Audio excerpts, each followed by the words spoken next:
अदाकार और गुलकार दो ऐसे अफराद होते हैं जो अगर ठान ले तो अपने समाज को बदल कर रख देते हैं। इनसे बड़ा कोई इनकलाबी नहीं हो सकता। इसका एक सबूत गुलकार मोहम्मद रफ़ी भी है। आज के इनकलाबी वीडियो अगर आप पूरी देखेंगे तो यकीनन आपको इस बात पर यकीन आ जाएगा कि फिल्मों में गाने वाले मोहम्मद रफ़ी वो पहले गुलकार थे जब अल्लाह ने उनसे अपने दीन का काम भी लिया और माह रमज़ान में रोज़े रखने की तरकीब ऐसे दिलों में पैदा करा दी कि जिन लोगों ने मोहम्मद रफ़ी का ये कलाम बचपन में सुना था उनकी नस्लें भी आज माह रमज़ान का एहतराम करती हैं और रोजे रखती हैं। सिर्फ एक नज्म गाकर मोहम्मद रफ़ी ने करोड़ों मुसलमानों का ईमान मजबूत कर दिया था। ये सब कैसे हुआ, मैं आगे चलकर आपको ये बताती हूँ। अब्दुल्ला उर्दू शायरी में आपका खैर मुकद्दम है।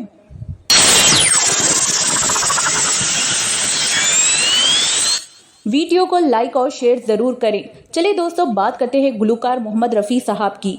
मोहम्मद रफ़ी साहब इंडिया के पहले गुलकार थे जिन्होंने इंडिया के मुसलमानों में नात ख़वानी का जज्बा पैदा किया था, मगर साथ ही उन्होंने इंडिया के मुसलमान बच्चों में माह रमज़ान और रोज़े की फजीलत को बेदार करने के लिए ऐसा कलाम पढ़ा जो आज भी इसी अक़ीदे से सुना जाता और दिलों को अपनी मुट्ठी में बंद करके बदल देता है। आज से 40 से 50 साल पहले रमज़ान के महीने में जब मोहम्मद रफ़ी का कलाम रेडियो से जारी होता था तो मुसलमान ख़ास तौर पर माह रमज़ान के दौरान रेडियो के साथ कान लगाकर बैठ जाते थे। उस दौर में मोहम्मद रफ़ी की आवाज़ में एक रोज़ेदार बच्चे की कहानी बड़ी मकबूल हुई थी, जिसे सुनकर बच्चों की आंखों में आंसू आ जाते हैं और उनके दिलों में रोज़े की फजीलत बैठ जाती और रोज़ा रखने पर आमदा हो जाते। वो कमसन बच्चे भी उस बात पर मचला करते कि वो सहरी लाजमी करेंगे। मोहम्मद रफ़ी का ये मंजूम कलाम एक बच्चे की दास्तान पर मुश्तमिल था। से रिवायत है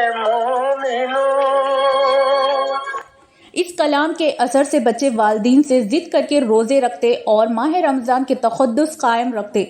मोहम्मद रफ़ी की गाई हुई फिल्मी और गैर फिल्मी इस्लामी हक़ाइक़ को बाद में उलमाए इकराम ने अपनाया और मजालिस में तक़ारीर से पहले वो मोहम्मद रफ़ी की गाई हुई नातें पढ़ा करते थे।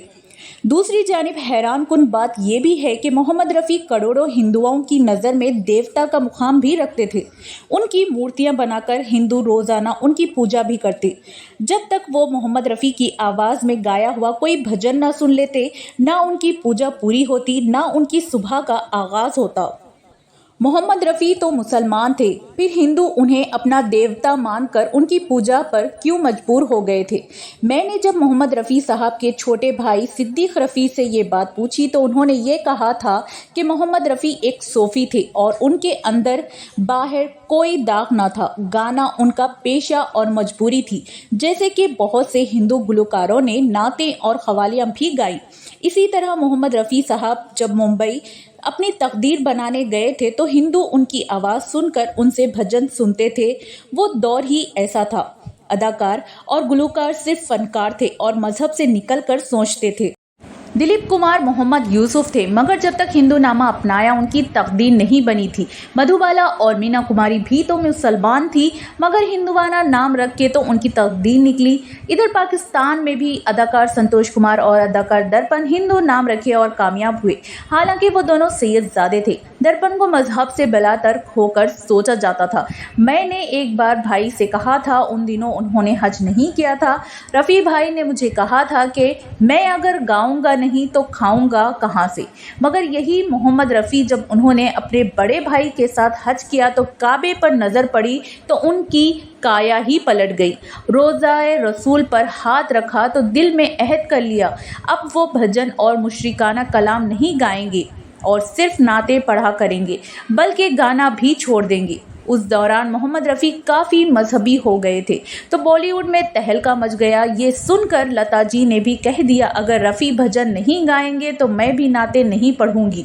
मोहम्मद रफ़ी और लता जी का ये फैसला जानकर उस दौर में मौसीकी के मैदान में कई नए गुलकार वारिद हुए और उन्हें अपनी किस्मत बनाने का मौका मिल गया। मोहम्मद रफ़ी ने जिस वक्त फिल्म में गाना बंद किया था उस वक्त तो अपने करियर की बुलंदियों पर थे। जब रफ़ी साहब हज से वापस आए तो उनसे कहा गया, आप तो हाजी हो गए हैं, अब आपको गाना बंद कर देना चाहिए। रफ़ी साहब तो दिल में अहद कर चुके थे, मगर जब लोगों ने भी कहा तो उन्होंने गाना छोड़ दिया, जिसे फिल्मी दुनिया में हंगामा बरपा हो गया, क्योंकि ये वो दौर था जब रफ़ी साहब इंतहाई मकबूल थे और लोगों के दिलों पर छाए हुए थे। उनके गानों से फिल्म में कामयाबी हुआ करती थी। एक बार रफ़ी साहब के बेटे शाहिद रफ़ी ने इस वाक़े की हकीकत बताते हुए कहा था, ये हकीकत है कि रफ़ी साहब ने मज़हब की बुनियाद पर फिल्मों में गाना छोड़ दिया था, लेकिन अल्लाह का शुक्र है कि कुछ ही अरसे बाद उन्होंने अपना फ़ैसला बदल लिया।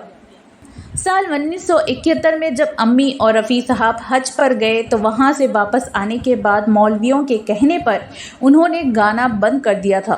फिर नौशाद साहब के साथ कुछ और लोगों ने भी उन्हें समझाया और मेरे बड़े भाइयों ने भी समझाया कि उनका गाना बंद करने से घर के खर्च चलाना मुश्किल हो जाएगा।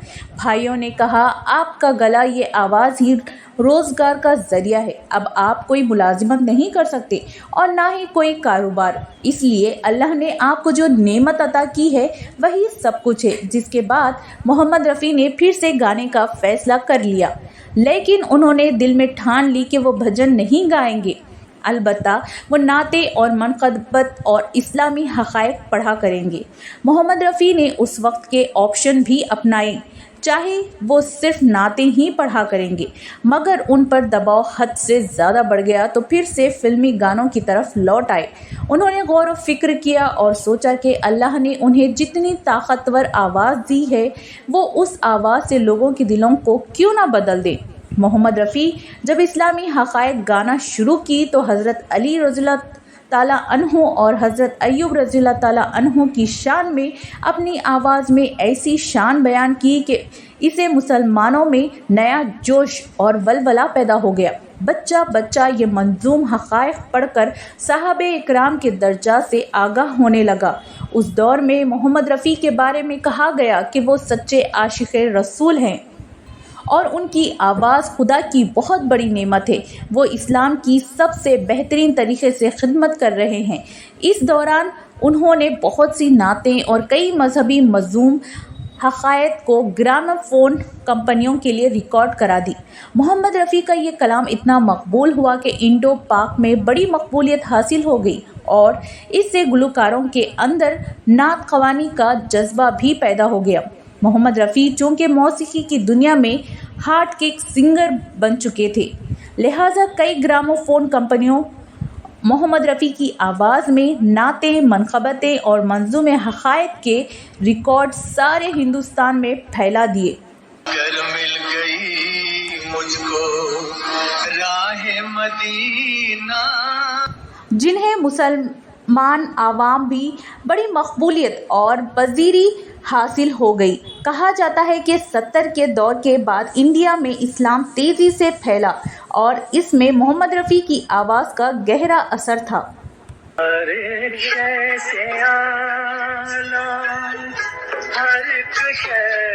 मोहम्मद रफ़ी ने जो नाते और मंजूमे इस्लामी हक़ाइक़ गाएं, इससे मुसलमानों में इश्क़ नबी सल्लल्लाहु अलैहि वसल्लम और इस्लामी तारीख़ से दिलचस्पी भी बढ़ गई।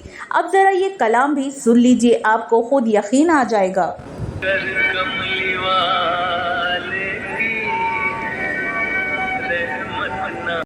मोहम्मद रफ़ी की आवाज़ में एक मनक़बत भी बड़ी मशहूर हुई थी जो एक हक़ाइक़ से मंसूब है कि बच्चों में सबसे पहले जो इस्लाम लाए वो हज़रत अली थे और इस हक़ाइक़ पे हज़रत अली की शान बयान की गई है।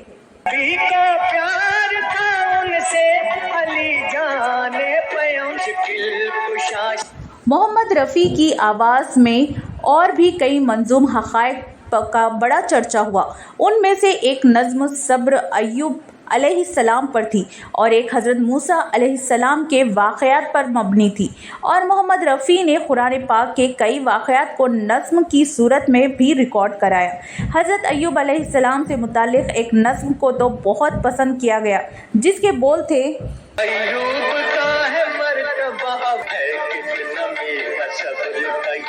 मोहम्मद रफ़ी ने अपने दौर में बेशुमार मंजूम हक़ाइक़ भी गाए थे। उन्हें आवामुल नास ने बड़ा पसंद किया गया था। तो मोहम्मद रफ़ी ने कुरान पाक में बयान किया गया हज़रत आदम और हज़रत हव्वा का वाक़या मंजूम अंदाज में पेश किया और इंडिया में इस कलाम को सुनकर तहलका मच गया और कहा गया कि मोहम्मद रफ़ी सबसे बड़े मजहबी आलिम दीन बन गए हैं और लोग उनकी आवाज़ में छुपा हुआ पैगाम सुनकर मुसलमान होते जा रहे हैं। हज़रत आदम और हज़रत हव्वा का ये वाक़या कुछ ऐसे बयान किया गया था। मैं दास्ताने हज़रत आदम सुनाता हूँ। मोहम्मद रफ़ी साहब का इस्लामी कलाम बिलाशुबा उनकी बख्शिश का सामान बन गया होगा। आबाद कैसे ये जहां तुमको। आज भी जब लाखों मुसलमान उनके गाए हुए कलाम से सुनते हैं तो उसके सदक़े में उनके दिल से मोहम्मद रफ़ी के लिए दुआएं ही निकलती हैं। आज के इस एपिसोड में बस इतना ही दोस्तों। वीडियो अगर अच्छी लगी हो तो वीडियो को लाइक और शेयर ज़रूर करें और अपनी राय कमेंट बॉक्स में देना ना भूलें।